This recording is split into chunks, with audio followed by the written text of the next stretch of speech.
Welcome to the Land Investing Business Secret Podcast, where each short episode we talk about the strategies, experiences, and the tools to help you launch, grow, and scale your land business. Learn how to find freedom within your own business, find out ways to build consistency in your processes, and hear how other everyday land investors are winning so you can get to the next step closer to building your dream life through your land business. And I'm your host of the Land Investing Business Secrets Podcast by Pebble, Jessey Kwong. Hey, how's it going? It's Jessey here from the Land Investing Business Secrets Podcast. I've got a young guest with me here today. A super young guy, but he has done a lot of business in the past outside of land. And he's, I would say, under the year mark for land, but has done very well in land.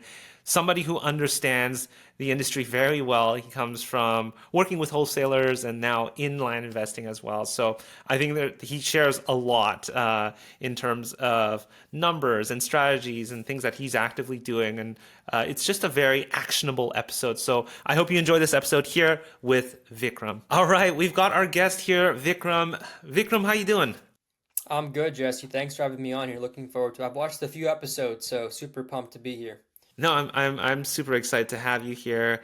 You just struck me as somebody, as we've gotten to chatting, you've got a lot of business history as well, and you're somebody who, is in land, but you're also getting things rolling. And I love to have people who are in that position, getting things up and running, getting things moving. You're not totally brand new. You've also done wholesaling as well. But I think it's sort of you're a few steps ahead for a lot of people, and you're fresh in that. And I'd love to bring somebody like yourself in to talk about your experience with land. But before even land, just so the audience has a bit of a context, where did you come from with your business background? How did you get into real estate and into land? So give us a little bit of a rundown of your history. Yeah, for sure. Happy to do so.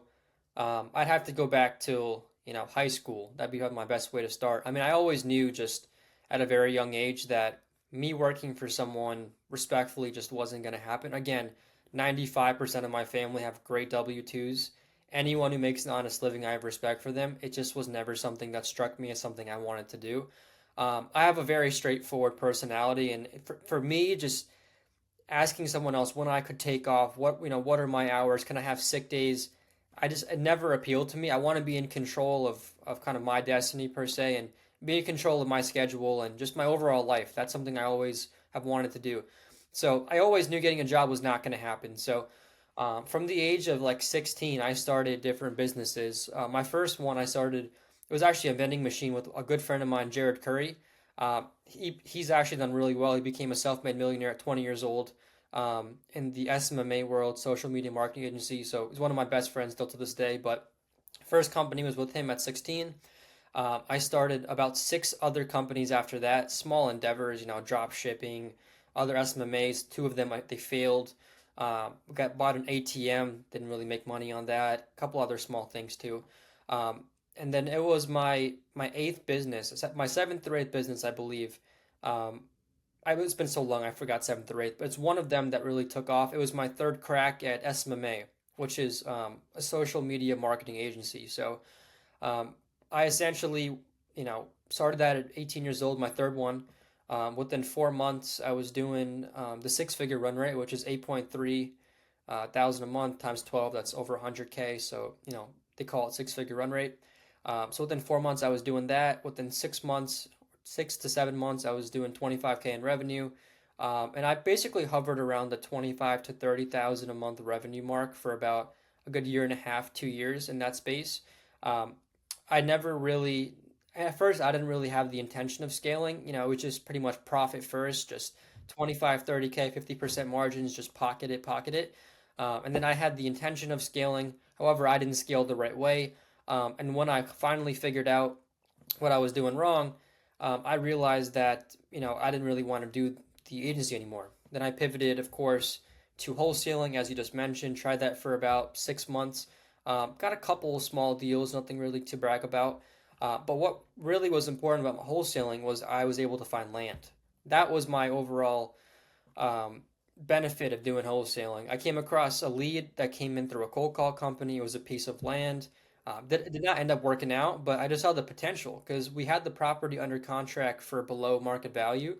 The property had um, some things wrong with it per se, to where it really wasn't worth what we thought it was worth. But still, it kind of opened up the light bulb of okay, this is so much more simple. There's no tenants, don't have to evict anybody, don't have to fix a new roof, don't have to go through leaks, don't have to deal with termites. Just very cut and dry, simple. So.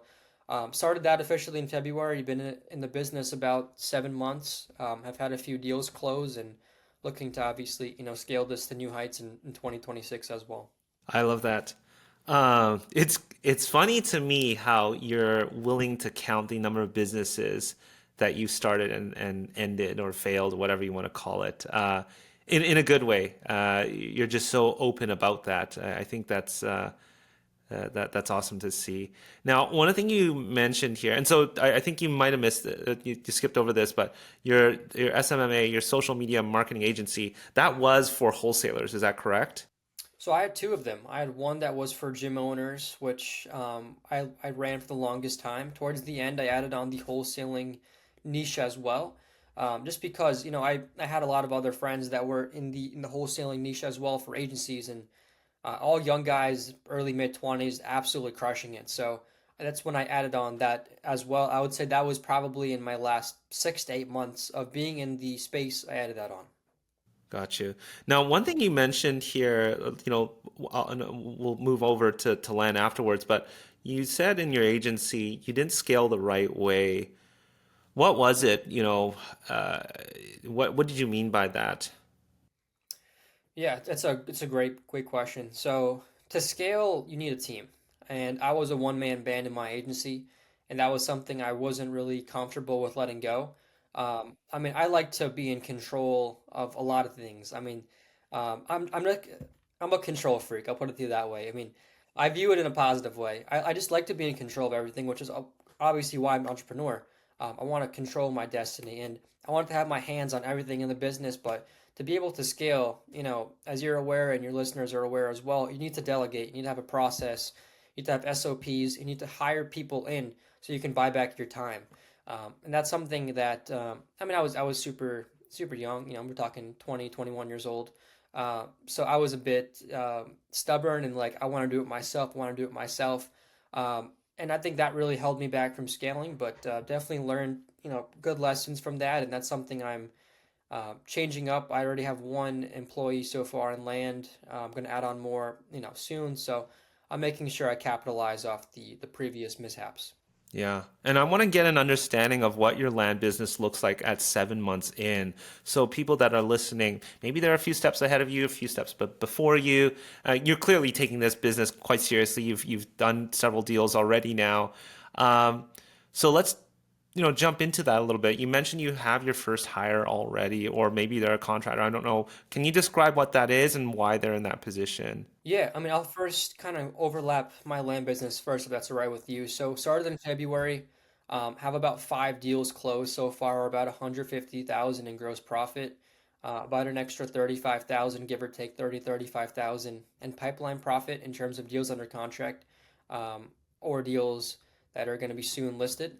Um, and then when it comes down to the hire, so it's a texter. So, as mentioned previously, being that I'm of course a client with Pebble as well, I'm doing about 100,000 texts a month on SmarterContact, and just the thought of me doing that myself absolutely drives me nuts. I don't even want to think about that.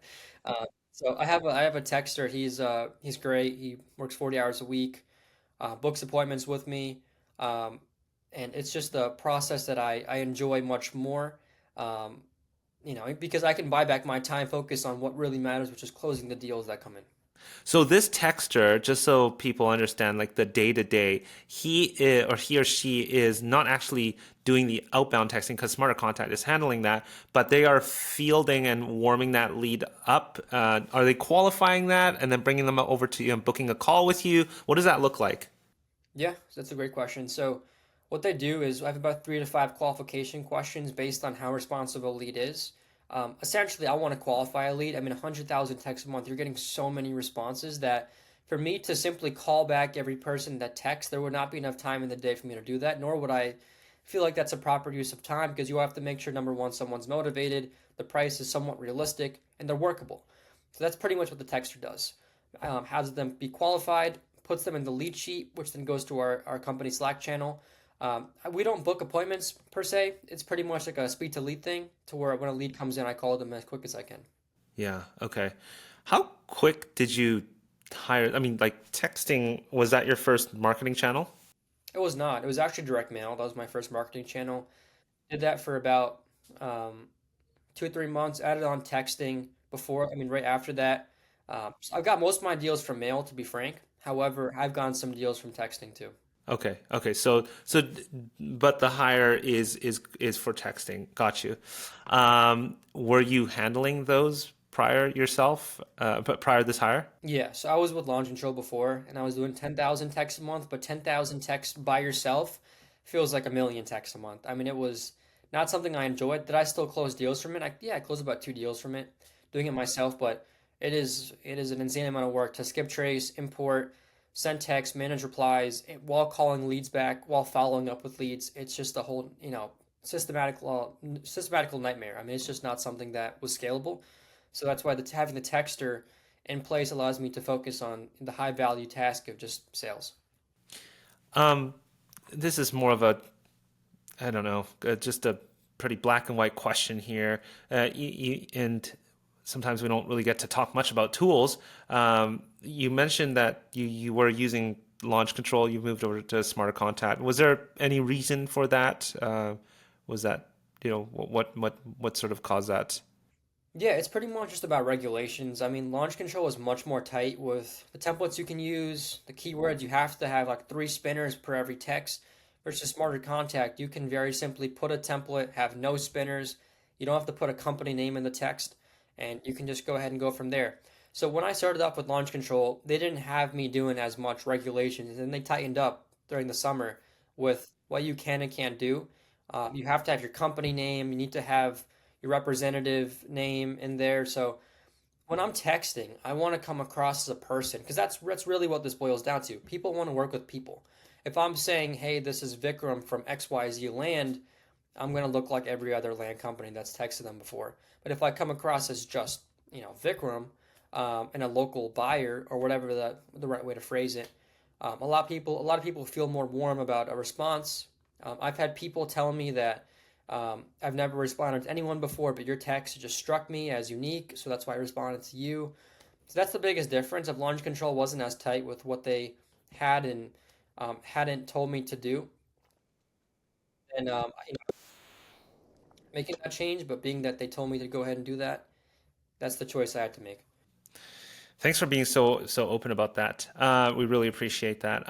Okay, I also want to dive into this. You've said a majority of your deals came from mailing. Why do you think so? I mean, typically the cost for mailing is obviously more, but I'm hearing this as well from other guests on this podcast. Why is mailing working out for you? Why do you think mail has worked out for you? I think it's just about the higher quality lead. I think that's what it boils down to. I mean, you're mailing at scale, and you're getting people to respond back in a very small percentage. And someone might hear that and say, "Oh, why would you prefer mail, or why would you say mail is a good channel if the response rate is so much lower?" But on the back end of that, the quality of person that's calling you is someone that for the most part is motivated to sell, and they already saw the offer on my letter, which means they're willing to discuss selling their property for under market value, which is the whole premise of this business, is to buy and resell. We're not here to buy for market value. So that's pretty much why I'd say most of my deals have came from texting. If I'm just being honest, if you're asking me, Jesse, what channel I prefer mail all day. I just feel like texting is a channel that it's a lot more scalable, quicker, if that makes sense, which is why I've kind of chosen that route for the time being. However, I do still want to do mail at some point. It's a great channel. I think for those of you guys that are listening, my last few episodes, the guests, and I'm really excited to have these episodes get launched with a lot of you guys that are getting really serious about land investing. It's the climate of land investing has changed quite a bit, and it's funny how mail has somewhat, and I'm seeing it in the numbers on the back end as well, are picking up for certain people. And it seems to be the case also with our guests happening here or coming on the show. Now, I'm not saying that's the channel to go after, but it's just an observation that I've had. So thanks for sharing that. And again, being so open about that. So what do you think, what are some of the bigger lessons you've learned in these last 7 months? Again, I do want to include your past history as running other businesses, but what do you think you've learned? What are some of the bigger lessons you've learned in the past 7 months running a land business? So bigger lessons, I would say that this business is very simple. At its core, it's very simple. The first thing, you got to pick a channel. Well, let's just say we're going with mail. You're going to go ahead and send mail to landowners. You're going to go ahead and get responses back. You're going to go ahead and close those leads. You're going to buy the property, sell the property. That's pretty much what you're going to go ahead and do. That's the business at its core. You're going to go ahead and buy a piece of land for under market value, own it, resell it. At its core, that's the business. With that being said, it is simple, but it's not easy. This is a business that, again, on paper, I mean, you could break it down to a 10-year-old, 5-year-old, very simple, very easy. But the intricacies really are what make up the lion's share of the difficulties, I'd say, in the business. So to answer your question, I would say this business is pretty much all about two things, in my opinion. Number one, consistency, no matter what the channel is, just being absolutely consistent. You can't just send it for a month, send it for a week, or for 2 months. Sample size, way too small. You need to consistently, market, and that's how you're going to consistently get leads and consistently close deals. And then number two, what I would say on that note is to overall just be persistent. That's the most important thing. I mean, you're going to get deals that don't go your way. You're going to, have deals under contract, get excited about them, and find out there's a gas line on the property. You're going to find out there's defects on properties. And you're going to have just some deals just not go as intended. Maybe you thought a deal will get under contract and seller calls you back and say, hey, never mind, I'm selling this to my great-great-grandson instead. I want to keep it in the family. Or you can just get a seller that comes back and says, hey, I actually don't want to sell now. I want to sell in 2 months. And then that 2 months could never happen. Maybe they just decide, okay, another 2 months, keep pushing it. So I would say, number one, be consistent and be persistent. If you can do those two things at scale, I don't see why anyone can't do well in this business.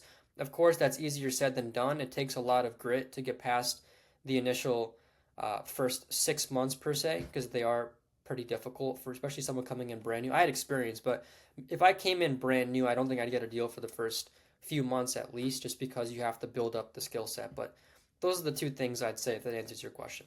All right, so as mentioned, Vikram is a Pebble user as well, and that is what I spend most of my time with my team building, which is a platform strictly for land investing. Yes, it is a platform that contains things like handling your marketing, tracking your marketing, to your CRM built in, dialer, all this kind of stuff that you need to run a land business.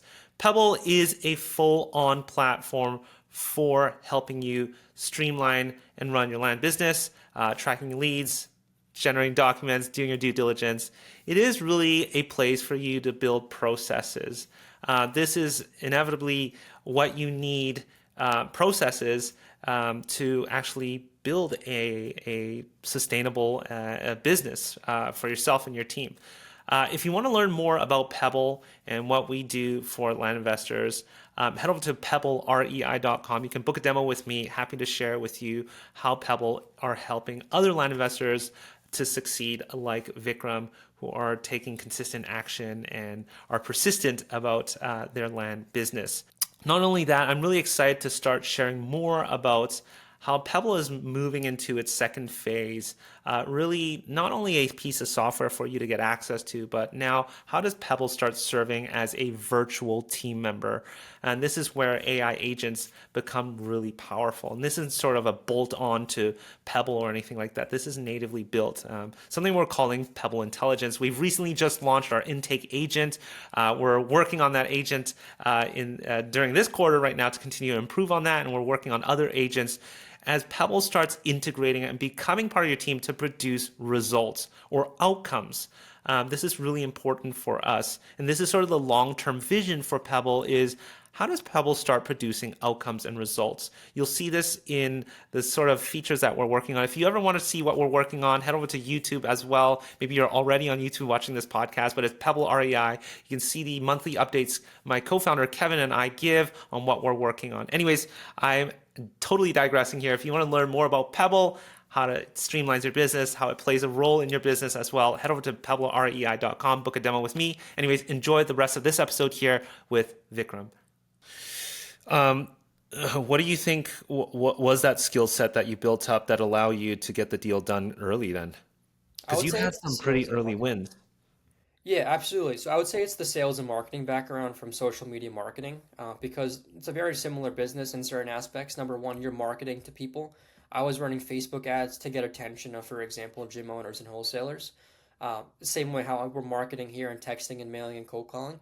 And then sales. So I was having these gym owners and wholesalers book calls with me directly from my Facebook ad on my calendar, and I would jump on a Zoom call just like this with them, totally virtual, the same way mail is, and then I would pitch them. Only difference was they were gonna, pay me versus now I'm paying the seller in land. So I'd say just having that background is what really kind of helped me get a bit ahead of the pack in terms of the average person that just gets in land. Yeah, I mean, it's really not down to the amount of dollars you're spending. It's not down to the amount of mailing you're doing. It comes down to you and your experience, which has given you that sort of edge, which I think anybody can gain over time. When you sort of put in those reps, would you say so? Yeah, absolutely. It's just a big learning curve. I mean, sales is something that you need a lot of volume, and that's pretty much the only way to learn. You're gonna have calls that don't go your way, and people are gonna hang up on you. It's just part of the game. You have to have the stomach to just push past that and kind of keep moving forward. Coming into land, and congrats on the early success here. I mean, what you're doing in 7 months is awesome. Your gross profit there, and so help us understand. What are some early fails you've had with land that you want to avoid? Yeah, yeah. I mean, I would say the first thing I made a mistake of doing in land was, um, I would say this is a mistake. However, it still kind of worked for me. County-wide pricing for mail. That's what I did for the longest time. Now, with that being said, all the deals that I closed up till this point from mail have come from county-wide pricing. Did I have to go ahead and renegotiate super hard with some of those people? I absolutely did. But I think I could have maybe done more deals or just done better if I did zip code or subdivision pricing, because that's usually more accurate in terms of overall for a parcel. I mean, you can have a high income part of a county and a low income. Combining them maybe doesn't give you the best route. And then another thing I would say is another mistake I made per se, um, is sending mail and targeting areas that have like a low sell-through rate or that land's not moving as quickly as other areas. I had a deal. One of my deals.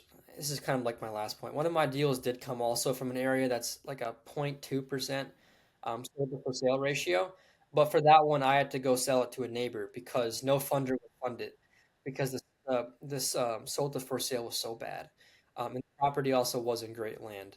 So I would say those are my two things. I think if I could have done those two things quicker, maybe I could have squeezed out a couple more deals. But Hey, I mean, neighbors are always great to sell to. And it's one of those things I find so surprising. Like a lot of people don't realize to sell to neighbors. You kind of realize down the road that a lot of neighbors are willing to take on property.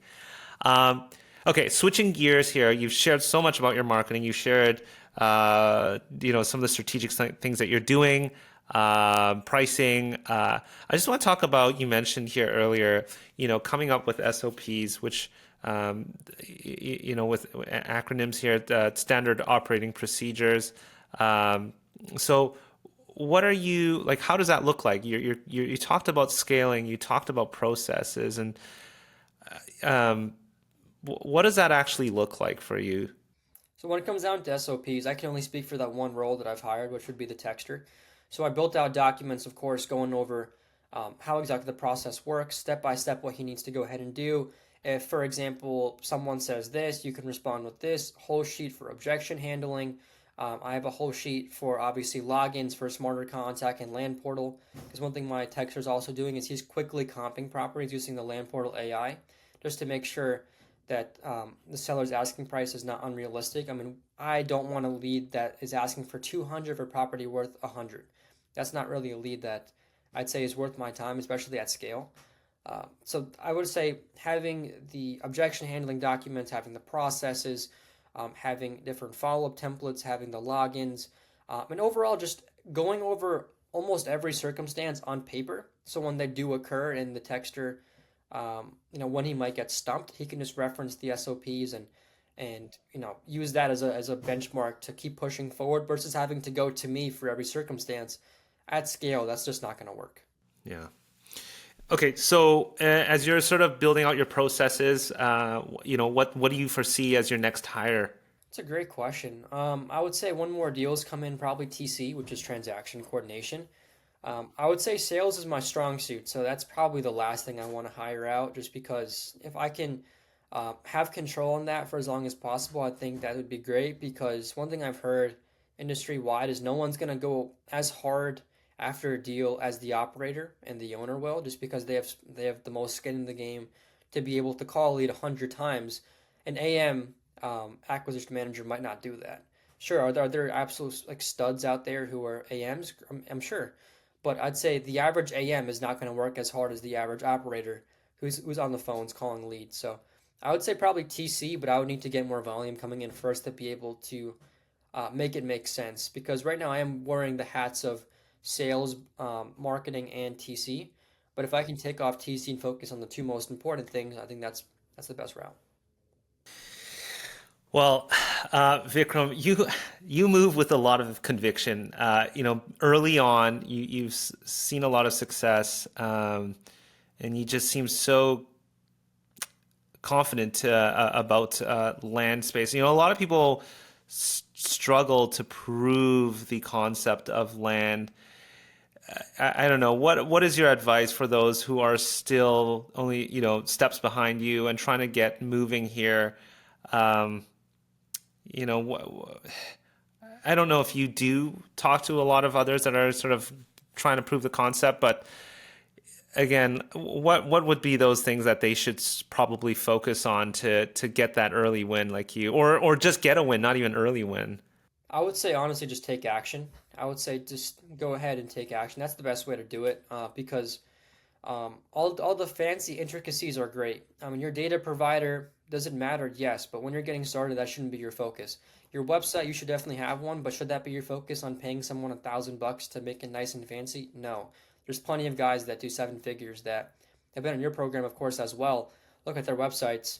It's not too much different than mine. So what I would say is overall, just take action. Focus on what's important. A website, and where the data is coming from, and small things like that. All great. But that shouldn't be where you focus your energy when you're getting started. It should be on having conversations with sellers and having as many of those as you possibly can, and then recording your calls, listening to your calls, seeing what went wrong, and improving week after week. That's the most important thing because that's the only way you're going to get experience. The reason why a lot of people fail in this business, I would say it's twofold. Number one, they focus on the wrong things, and then number two, they're just not consistent. So my overall feedback for someone coming in is you can absolutely make money in it. I mean, there's hundreds, maybe even thousands of people who have made money in this industry. Is it easy? No. Is it simple? Yes. You just need to go ahead and be super consistent, consistently market, consistently have conversations. You do that long enough time frame, you'll get better. You'll get deals under contract. It might take a few months if you're coming in brand new, but if you can push past that period, you'll see the fruits of your labor. Okay, one last question for you, Vikram. What are you going to, you're still getting into the groove of things. Is there anything that you want to experiment on, try with in your business, marketing, whatever it is, kind of projects with land you want to try? Is there anything that is on the horizon here for you to experiment with? Yeah, I love that question. So I know you just had Kay Walker on the podcast, maybe like a few weeks ago, months ago. Um, I've never spoke to her personally, but I've heard multiple podcasts of hers, and I know she does like a very sniper approach per se for mail, to where she's getting a deal for every like 1 to 2,000. Like I'm kind of making a broad, maybe it's less, but like 1 to 2,000 mailers. That is something I absolutely want to learn how to do. I'm not sure if she offers coaching or something like that, but I know there's other people in the space that do that, and they do super super well. So that's something I want to do because I have the time on the front end to invest in the data and in high quality mailers, versus just doing the shotgun volume approach.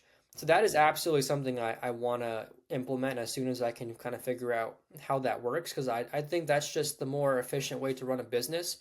And I mean, if you can lower your cost per deal, um, by a lot while getting more quality leads coming in, I think that's something that I definitely want to do. Awesome. I love it. Always trying, always growing. That it's great to see you're taking steps to continue to change here and improve. Vikram, thanks so much for coming on the show here. And I'd love to have you back on and sometime in the future to see how you're doing with land. But once again, thanks for coming on the show and sharing everything that you've gone through here in land for the last few months. Absolutely. Thanks, Jesse. Appreciate the time once again. Cheers. Before you stop this episode or hit the next episode, I want to personally thank you for listening to this episode of the Land Investing Business Secrets podcast by Pebble. If you found this helpful, we'd greatly appreciate any awesome reviews and ratings on whichever platform you are listening to this on. And if you have 2 minutes and wanted to step it up even more and help others, feel free to share this in other Facebook groups or pages or any communities, giving others a heads up of the Land Investing Business Secrets podcast or the specific episode that may help them on their land investing journey. Once again, thanks so much for listening, and catch you on our next episode.